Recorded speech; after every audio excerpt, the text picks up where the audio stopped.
దేవుని నామానికి మహిమ కలుగును గాక. ప్రైజ్ ది లార్డ్, హల్లెలూయా. అందరూ బాగున్నారు కదా?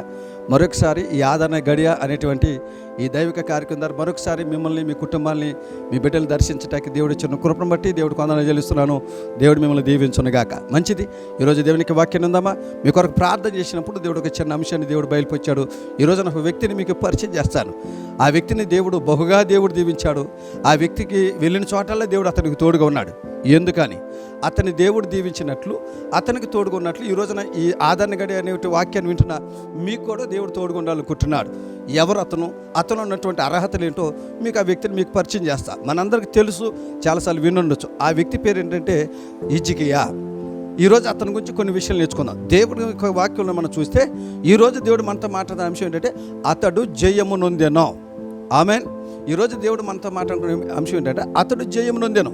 ఎవరతను, ఎందుకు జయము నొందాడు అని మనం పరిశీలన చేస్తే పరిశుద్ధ గ్రంథం నుంచి రాజుల 2వ గ్రంథం 18వ అధ్యాయం 7వ వచనం ఒక మాట ఉందో చూద్దాం.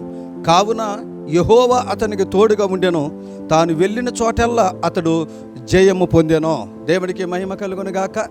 ఇతడు ఎక్కడికి వెళ్ళినా జయమే కలుగుతుంది. ఎక్కడికి వెళ్ళినా అపజయం అనేది లేదు. ఎక్కడికి వెళ్ళినా గనుడిగానే తిరిగి వస్తున్నాడు. అపజయం లేకుండా యుద్ధ వీరుడిగా, శూరుడిగా తిరిగి వస్తున్నాడు. కారణం ఏంటి? ప్రజలు ఆశ్చర్యపోతున్నారు. విశేషం ఏంటో చెప్పనండి. అతడి జయం కలగట కారణం ఏంటంటే అతని తల్లిదండ్రులు తనకిచ్చిన జ్ఞానం కాదండి, అతడు వాక్చాతుర్యం కాదు. కారణం ఏంటి తెలుసా? అతను ఎక్కడికి వెళ్ళినా జయం పొందాడు. కారణం ఏంటంటే దేవుడు అతనికి తోడుగా ఉండెను. హల్లెలూయా. ఈ రోజున దేవుడు మనకి తోడుగా ఉంటే మనం ఎక్కడ అడిగి పెట్టినా దీవించబడతాం.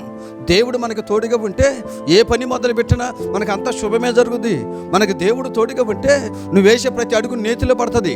అందుకే దేవుడు చెప్తున్నాడు హిజ్కియాకు తోడుగా ఉన్నట్లు. ఈరోజు వాక్యం ఏంటంటే మీతో కూడా దేవుడు చెప్తున్నాడు, నేను హిజ్కియాకు తోడుగా ఉన్నట్లు మీకు తోడుగుంటా. నేను తోడుగా ఉంటే మీకు జయము కలుగునగాక. హల్లెలూయా. దేవుని బిడ్డలు గమనించండి, ఆయన తోడుగుండడం వల్ల జయము కలిగింది హిజ్కియాకి. అసలు హిజ్కియాకి దేవుడు ఎందుకు తోడుగా ఉన్నాడు? హిజ్కియాకి దేవుడు అంతగా తోడుగుండక గల కారణం ఏంటి? ఏముంది హిజ్కియాలో అంటే ఒక 2-3 విషయాలు చెప్తాను.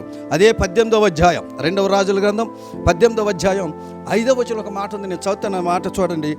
ఏమండి? అతడు ఇశ్రాయేలు దేవుడైన యెహోవా యందు విశ్వాసం ఉంచినవాడు. అతని తర్వాత వచ్చిన యోధా రాజుల్లోనూ అతని పూర్వీకులైన రాజుల్లోనూ అతనితో సమానమైన వాడు ఎవరూ లేడు. హిజ్కియాకి దేవుడు ఎందుకు తోడుకున్నాడు తెలుసా? అతడు గొప్ప విశ్వాసం కలిగినోడంట. అతను రాజుగా ఉంటూ దేవుడి మీద ఎక్కువ విశ్వాసం ఉంచాడు. అతనికి ముందు కానీ అతని వెనకాలకు వచ్చిన రాజులు కూడా ఎవరు అంత విశ్వాసం ఉంచలేదు. ఈరోజు నా వాక్యం ఉండి దేవుని బిడ్డ, ఈరోజు నువ్వు దేవుడి ఎందుకు విశ్వాసం ఉంచుతున్నావా? ఏదైనా చిన్న సమస్య వస్తే ఒకవేళ విశ్వాసం తొలగిపోతున్నావా? ఈరోజు దేవుడు నీతో మాట్లాడుతున్నాడు. భయపడుతున్న బిడ్డలారా, హిజ్కియాకి తోడుగా నేను మీకు తోడుగా ఉంటాను, నేను తోడుగా ఉంటే మీకు జయము కలుగుద్ది అని దేవుడు చెప్తా ఉన్నాడు. ఎందుకు హిజ్కియాకి దేవుడు తోడుకున్నాడో తెలుసా? హిజ్కియా అంటే గొప్ప విశ్వాసం కలిగిన వాడు. దేవుడికి మహిమ కలుగును గాక. రెండవది అదే 2వ రాజుల గ్రంథం 18వ అధ్యాయం 6వ వచనం మాట ఏంటో తెలుసా అండి?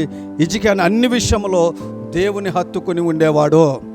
ఈ రోజున ఎవరైతే హత్తుకుని ఉంటారో, దేవుణ్ణి హత్తుకుని ఉంటారో వారికి తోడుగా ఉండటమే కాదండి, ఖచ్చితంగా దేవుడు వారికి విజయం ఇస్తాడు. ఈ రోజున దేవుని హత్తుకున్న వాళ్ళు ఏదైనా చిన్న సమస్య వస్తే దేవుని విడిచిపెట్టేస్తున్నారు. హిజ్కియా చేయలేదు. దేవుని హత్తుకునే ఉన్నాడు. దేవుడు అతనికి తోడుగా ఉన్నాడు.